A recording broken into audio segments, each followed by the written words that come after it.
देखिए, हर धर्म में अच्छी चीज़ें हैं। कोई धर्म ये नहीं कहता है कि किसी का गला घोंट दो, किसी की ज़रूरत का ख़्याल नहीं करो। कोई धर्म ये नहीं कहता है कि नाइंसाफ़ी करो। हर धर्म में जो अच्छी बातें हैं, हर धर्म के लोग उसको फ़ॉलो करें, एक अच्छा समाज ऑटोमैटिकली डेवलप हो जाएगा। जे दोसर जे छै, जे दोसरके गरीबके मदद करी या भूखाके अहमियत, एकटा मुस्लिम समुदाय छी तऽ मुस्लिमेके बारेमे, मानवके पूरा हिंदू, मुस्लिम, सिख, ईसाई कोई और रहथि। फॉर एग्ज़ाम्पल एक प्रोफ़ेट मोहम्मद साहब की एक वाणी आपको बताऊँ कि जिसमें आपने ये कहा है कि तुम में का कोई शख़्स सच्चा पक्का मुसलमान हो ही नहीं सकता है कि वो खुद पेट भर के खा के सो जाए और उसका पड़ोसी भूखा रह जाए।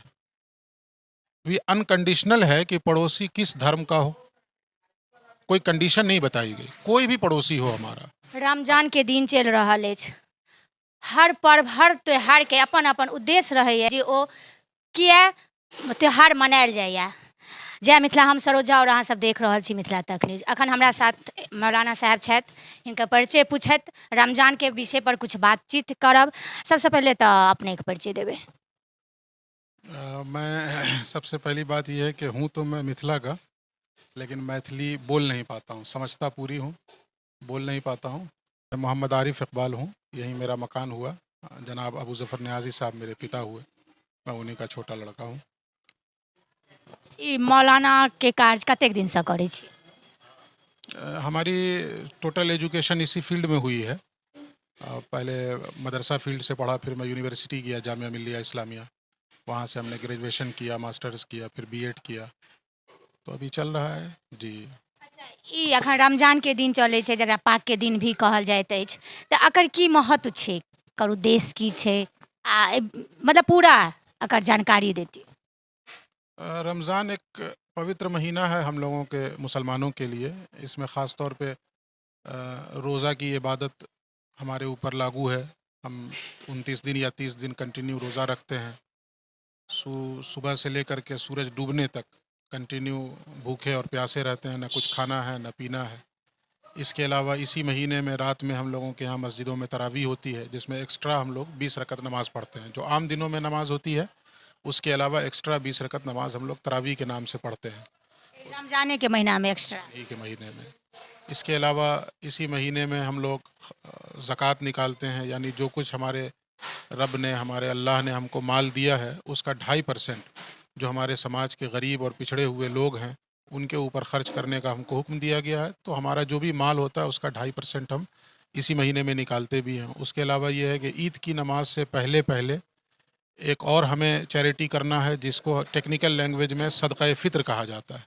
तो वो भी हमें गरीबों को देना है, कमज़ोरों को देना है। इसके अलावा कुरान ज़्यादा से ज़्यादा इसी महीने में पढ़ने का हुक्म है।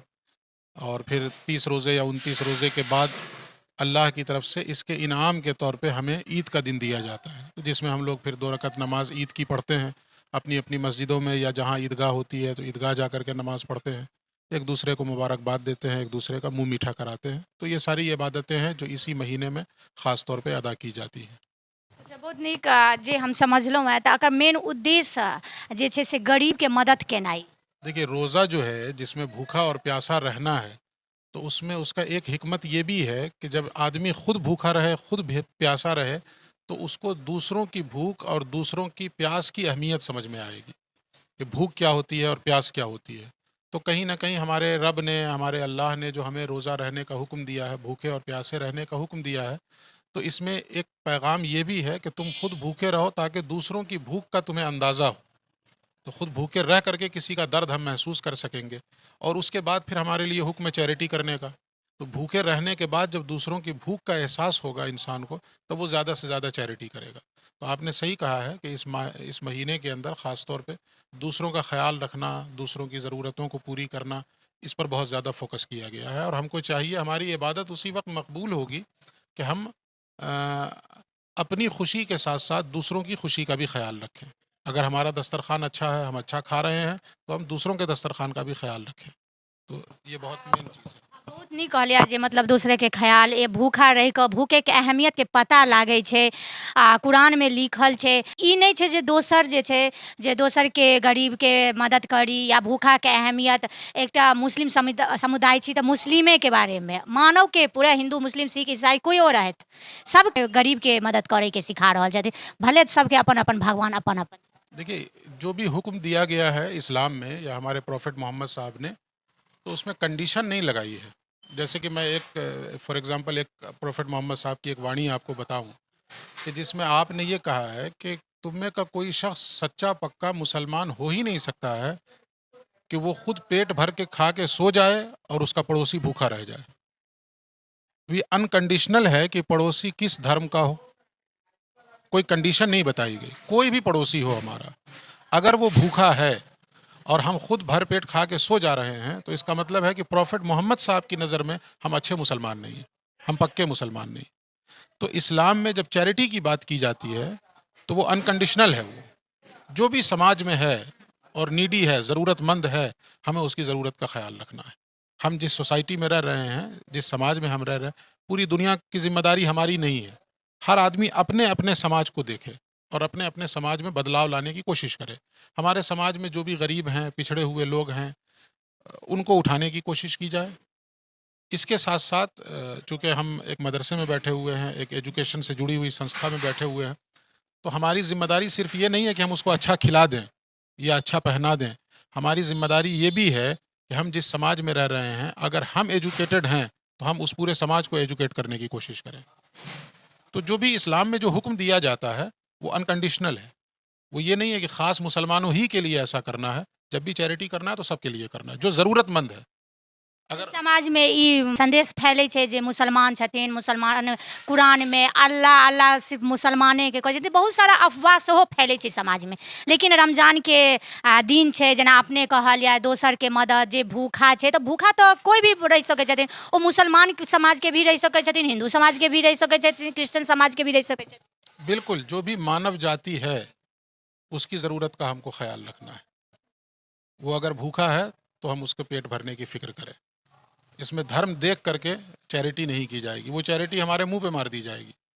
हम जिस उम्मीद में चैरिटी करते हैं, चैरिटी करने में उम्मीद क्या होती है कि मरने के बाद हमको इसका पुण्य मिले, जिसको हम अपनी ज़बान में कहते हैं कि हमको इसका सवाब मिले। तो सवाब कब मिलेगा? अगर हम मुँह देख के चैरिटी कर रहे हैं। मुँह देख करके, यानी हमारा अपना है तो हम दें और दूसरा ज़रूरतमंद भी है तो हम उसको इग्नोर कर दें, तो ऐसी चैरिटी हमारे मुँह पे मार दी जाएगी। उस दिन, जिस दिन फ़ैसले का दिन होगा, जिसको हम लोग कहते हैं कि क़यामत का दिन होगा, उस दिन हमारे मुँह पे मार दी जाएगी। उस चैरिटी की कोई अहमियत नहीं। तो चैरिटी करते वक़्त ये देखना है कि ज़रूरतमंद कौन है। वो हमारा अपना है तो उसकी भी ज़रूरत का ख़्याल रखें। अपना नहीं है, हमारे समाज का है, हमारा पड़ोसी है, उसकी भी ज़रूरत का ख़्याल रखें। तो हम अच्छे मुसलमान ही उसी वक़्त होंगे, हमारी इबादत उसी वक़्त मकबूल होगी जब हम दूसरों की ज़रूरत का ख़्याल रखें। बहुत नीक कहलियै। अच्छा मुसलमान आ सच्चा मुसलमान उएह भऽ सकै छथि जे अपन धर्म के संग दोसर धर्म के भी आदर करै छथिन, जानै छथिन, दोसर समाज के भी सपोर्ट करै छथिन, गरीब चाहे जे रहै तऽ ओकरा मदद करै छथिन। और ई रमजानसँ हर समाज में इएह सीख भेटैया। देखिए, मेरा धर्म मेरे लिए है। इंडिविजुअल जो मैं नमाज़ पढ़ता हूँ, तो मेरे नमाज़ पढ़ लेने से समाज को क्या बेनिफिट है? या मेरे रोज़ा रख लेने से समाज को क्या बेनिफिट है? वो मेरा इंडिविजुअल मामला है, जो मेरे और मेरे रब के दरमियान है। लेकिन हम जिस समाज में भेजे गए हैं, जिस समाज में हमको पैदा किया गया है, तो हमें इस चीज़ पर फोकस करना होगा कि हम उस समाज को क्या दे रहे हैं। हम समाज को क्या दे रहे हैं? हर आदमी को ये सोचना होगा। कुरान की एक आयत है, उसमें अल्लाह ने देखिए कितनी अच्छी बात कही। अल्लाह ने कहा कि जहाँ भी पानी गिरता है, तो कुछ झाग भी उठती है वहाँ। जहाँ पानी गिरेगा, वाटरफॉल अगर होगा, तो झाग उठती है। तो अल्लाह ने कहा है कि जो पानी होता है हकीकत में, वो तो ज़मीन के अंदर चला जाता है, लोगों की उससे ज़रूरत पूरी होती है। लेकिन जो झाग होती है वो ख़त्म हो जाती है, उसको उड़ा दिया जाता है, और जो पानी होता है वो ठहर जाता है। उसके बाद इस एग्ज़ाम्पल को दे करके अल्लाह ने ये कहा है कि जो लोगों के लिए फ़ायदेमंद हो, जो लोग मानव जाति के लिए जो फ़ायदेमंद हो, वो ज़मीन में ठहरा दिया जाता है, और जो झाग होती है वो उड़ा दी जाती है। अब कुरान में ये नहीं कहा गया कि जो पानी हो वो ठहरा दिया जाता है, बल्कि कहा गया कि जो लोगों के लिए फ़ायदेमंद हो वो ठहराया जाता है। तो हमारा अस्तित्व ही समाज में उसी वक्त बाकी रहेगा जब हम लोगों के लिए फ़ायदेमंद बने। अगर हम फ़ायदेमंद नहीं हैं, तो हमारा एग्जाम्पल झाग की तरह है। हम समाज को दे क्या रहे हैं, इस पर फोकस करना बहुत ज़रूरी है। हम नमाज़ पढ़ रहे हैं, ठीक है, ये हमारा और हमारे रब का मामला है। हम रोज़ा रख रहे हैं, अच्छी बात है, बिल्कुल रखना चाहिए। जिसने हमको पैदा किया, हमें उसकी आज्ञा का पालन करना है। लेकिन उसी पैदा करने वाले ने 2 चीज़ें हमसे कही हैं। एक तो ये है कि हमने तुमको पैदा किया है, तो जो मेरा हक़ है वो अदा करो। और दूसरी चीज़ उसने ये कहा है कि हमने सिर्फ़ तुमको नहीं पैदा किया है, और भी लोगों को पैदा किया है ना, कि उसने सिर्फ़ मुझी को पैदा किया है, उसने सबको पैदा किया है। तो वो पैदा करने वाला हमसे कहता है कि मैंने पैदा किया है, मेरा हक अदा करो, और हमने जिस को पैदा किया उसका भी हक अदा करो। तो जिस को पैदा किया यानी समाज है हमारा, सिर्फ इंसान ही नहीं। इस्लाम का तो यही हुस्न है और उसकी खूबसूरती है कि प्रोफेट मोहम्मद साहब कहते हैं कि एक औरत थी किसी ज़माने में जो गलत रास्ते पर चली गई थी, वो वेश्या बन गई थी, लेकिन उसके सिर्फ एक काम की वजह से उसको स्वर्ग मिल गया। वो एक काम क्या था? तो प्रोफेट मोहम्मद साहब ने कहा कि उसने एक प्यासे कुत्ते को पानी पिला दिया था। तो ये कितनी बड़ी बात कही गई कि उसका काम तो गलत था, वो ऐसे काम कर रही थी जिससे ईश्वर नाराज होता है। यानी जे हमरा जे भगवान अल्लाह जे हमरा जे ला पृथ्वी पर भेजलत है वो हमरा करऽ के। सही है, बिल्कुल सही है। मैं एक बात ख़ास तौर पे ये कहूँगा, हम लोग हिंदुस्तान में रह रहे हैं और ख़ास तौर पे हम लोग अभी इस वक्त बिहार की धरती पे हैं। तो देखिए, हर धर्म में अच्छी चीज़ें हैं। कोई धर्म ये नहीं कहता है कि किसी का गला घोंट दो, किसी की ज़रूरत का ख़्याल नहीं करो। कोई धर्म ये नहीं कहता है कि नाइंसाफ़ी करो। हर धर्म में जो अच्छी बातें हैं, हर धर्म के लोग उसको फ़ॉलो करें, एक अच्छा समाज ऑटोमेटिकली डेवलप हो जाएगा। किसी धर्म ने बुराई का रास्ता हमें नहीं बताया है, या किसी को दुःख पहुँचाने का रास्ता किसी धर्म ने नहीं बताया है। जो धार्मिक लोग धर्म के नाम पे अगर इस किस्म की बात करते हैं तो वो झूठे हैं, वो धार्मिक हैं ही नहीं। वो धर्म के चोले में अधर्मी बैठे हुए हैं। बहुत नीक कहलथि है। और हमहूँ रमजान के महत्व बुझलहुँ जे एकटा अल्लाह कहै छथिन जे भूखा रहि कऽ दोसर भूखा के एहसास हैत, रियलाइज हैत जे भूखा आदमी कतेक दर्द होइ छथिन। और ओ कुरान रहै, गीता रहै, रामायण रहै, कतहु सही बात कहलखिन हेँ। ई नहि लिखल छै जे ओतऽ अपन समुदाय या अपना, ओतऽ हर एक ही लिखल छै जे समाज छै, समुदाय छै, गरीब छै, सबके मदद करी और सबके समझी और महत्व दी।